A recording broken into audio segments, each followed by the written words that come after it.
Bonjour les amis, bienvenue sur PowerTrade, la chaîne des stratégies d'investissement simples et efficaces. Alors, je vous en avais déjà parlé, je souhaitais vendre un de mes deux derniers appartements que j'avais en portefeuille, et donc ils n'apparaissent pas dans le portefeuille PowerTrade puisque c'est de l'immobilier. Le portefeuille PowerTrade, c'est uniquement que des actions et du cash, voire un petit peu de crypto-monnaie. Alors, pourquoi je vous parle de ces biens immobiliers que je souhaitais vendre? Tout simplement parce que j'ai un locataire qui est parti il y a une quinzaine de jours, et puis voilà, le temps que je me décide, que je prépare les papiers, etc. Eh bien voilà, je l'ai mis en vente, et puis effectivement 3 jours après, voilà, on parle de signature puisque j'ai une offre, ce qui veut dire que puisque cette offre est ferme et définitive, on n'a encore rien signé, mais c'est quelqu'un qui va acheter comptant, donc qui va payer cash, ça me plaît bien, et en plus il est pressé, donc il voudrait une vente directe. Ce qui veut dire qu'à l'issue de la vente, eh bien j'aurai l'argent tout de suite, dès qu'on aura signé, le jour de la signature. Les fonds seront disponibles et virés sur mon compte immédiatement. Donc ça, c'est magnifique et c'est très bien. Alors, voilà, c'est très bien, mais voilà, les marchés sont relativement hauts.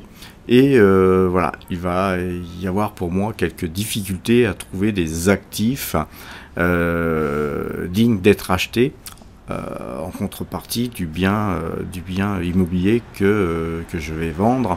Et comme vous le pouvez imaginer, ça va pas être facile, parce que d'ailleurs je sais même pas quand exactement ça sera vendu, hein, quand on va signer, parce qu'il y a énormément de papiers, hein, malgré tout à fournir, donc j'ai normalement tout fourni, on devrait pouvoir signer rapidement. La problématique dans tout ça, c'est que faire de cet argent, hein, quand on touche une grosse somme, puisque évidemment, je vous en avais parlé, hein, ces biens sont complètement désendettés, c'est-à-dire qu'on n'a aucune dette, hein, à déduire de cette somme. Et donc la difficulté, ça va être de performer à hauteur du loyer qui a été touché, et voire plus. En tout cas, pour moi, ça va me procurer une tranquillité d'esprit bien supplémentaire à celle d'avant, puisque ça sera un bien de moins à gérer. Donc vous savez que quand on est dans l'immobilier, on parle de biens de revenus passifs, hein, mais ces biens sont tous sauf passifs, parce qu'il faut changer les locataires, il faut réévaluer les loyers quand c'est le moment, il faut payer les charges, il faut gérer les problèmes de fuite d'eau, changement de radiateur, ou tout ce qui peut toucher justement la gestion d'un bien immobilier. Et pour ceux qui en font, vous savez que ces problèmes sont relativement finalement nombreux, sans compter qu'on a pas mal d'impositions sur les biens immobiliers, et que l'immobilier, j'ai fait une vidéo là-dessus, eh bien ça ne rapporte pas grand-chose, et je pense que au fil du temps, hein, avec le chemin qu'on prend, ça finira par coûter, hein. Et je pense que même si on inclut tous les problèmes de DTE et de problèmes de lutte contre le réchauffement climatique, etc., je pense même que ça peut coûter dès à présent si on achète maintenant, puisque à mon sens, hein, l'immobilier pourrait baisser. Donc si vous achetez maintenant à un prix de mètre carré X ou Y, hein, vous allez vous retrouver peut-être dans 5, 6, 10 ans avec un bien qui aura peut-être stagné dans les prix, mais aura peut-être baissé d'ailleurs un petit peu, parce qu'effectivement sur 10 ans, hein, on va pas avoir des prix qui vont baisser de moitié, mais l'inflation, elle, va continuer à rogner votre investissement immobilier. Donc voilà, pour moi l'immobilier, ce n'est plus quelque chose de rentable. Je vous l'ai d'ailleurs dit dans une de mes précédentes vidéos. Alors voilà, sur quoi investir, c'est la question que je me pose. Et donc évidemment je travaille en ce sens, hein, je ne vais pas tout vous dire, mais j'ai des pistes, effectivement j'ai des pistes. Mais j'aimerais d'abord et avant tout vous remercier parce qu'on est 1440 aujourd'hui sur la chaîne Power Trade, et puis nous n'étions que 1000 au 1er mai, donc vous imaginez, depuis le 1er mai, c'est pas très longtemps. On a, en gros, hein, en termes boursiers, on a pris plus de 40%. Et donc ça veut dire que nous sommes une petite chaîne bullish, hein, ça prend petit à petit, et j'ai de plus en plus de messages. Alors je voulais justement profiter de cette vidéo pour m'excuser parce que parfois je réponds pas toujours rapidement, ou toujours d'ailleurs, à tout le monde, parce que ça commence à devenir très chronophage, hein. N'oubliez pas, je suis en retraite et je tiens aussi à profiter des derniers jours qui me restent. Et puis donc voilà, on va continuer sur Power Trade à traiter les stratégies d'investissement. On a commencé à faire un portefeuille, et aussi ça c'est quelque chose d'important, c'est un portefeuille débutant qui vont donc un portefeuille débutant qui va donc être constitué que des revenus YouTube. Donc c'est un portefeuille qui va donc très lentement se constituer à l'image de quelqu'un qui mettrait genre 1 ou 2 euros par jour d'économie. Donc tout le monde peut éventuellement le faire en allant un peu moins au café, en arrêtant de fumer, ou tout simplement en se disant plutôt que d'épargner sur un livret A, ouvrir un compte bourse, et puis me mettre à faire de la bourse en commençant à dupliquer par exemple le portefeuille débutant, qui est vraiment un tout petit portefeuille que pratiquement tout le monde peut suivre. Alors d'ailleurs, je vous encourage à ceux qui souhaitent débuter d'ouvrir un compte avec les liens en description. Vous avez donc deux possibilités à mon sens pour ouvrir des comptes avec le moins de frais possible, mais aussi le plus de sécurité possible, puisque vous avez des comptes qui vont vous proposer des choses tellement belles que difficiles à croire. Donc évidemment, si vous ouvrez des comptes chez des gens qui vous font des offres trop alléchantes, c'est peut-être aussi qu'ils vous prennent des frais indirectement dans la fourchette, hein. Quand vous achetez peut-être pas au meilleur prix, par exemple, où vous avez des frais cachés. Et donc moi, les deux courtiers que je préfère, c'est DEGIRO pour les valeurs étrangères, puisque les frais sont défiant toute concurrence. Il y a peut-être que eBay qui peut proposer meilleurs tarifs, mais alors eBay c'est une usine à gaz, donc autant rester chez un courtier qui propose des services simples et accessibles à tout le monde. Et donc si moi je suis capable de passer des ordres chez DEGIRO, je pense que vous pourrez aussi. Nous avons aussi chez Fortuneo donc une offre parrainage, hein, comme chez DEGIRO. Je vous encourage effectivement à utiliser ces liens, puisque l'argent de ces souscriptions d'offres parrainage vont aller alimenter justement le portefeuille débutant, et plus ce portefeuille grandira, plus on pourra faire de belles choses, et plus je pourrai vous expliquer des stratégies d'investissement avec des faibles sommes en fait, hein, puisque le portefeuille Power Trade, lui, il dépasse les 800 000 euros, surtout avec la hausse là qu'on a eu vendredi. Effectivement, ce portefeuille, eh bien, il grossit, malheureusement, dirais-je, parce que j'aurais bien aimé voir la bourse baisser pour pouvoir réinvestir les sommes issues de la vente de mon bien immobilier.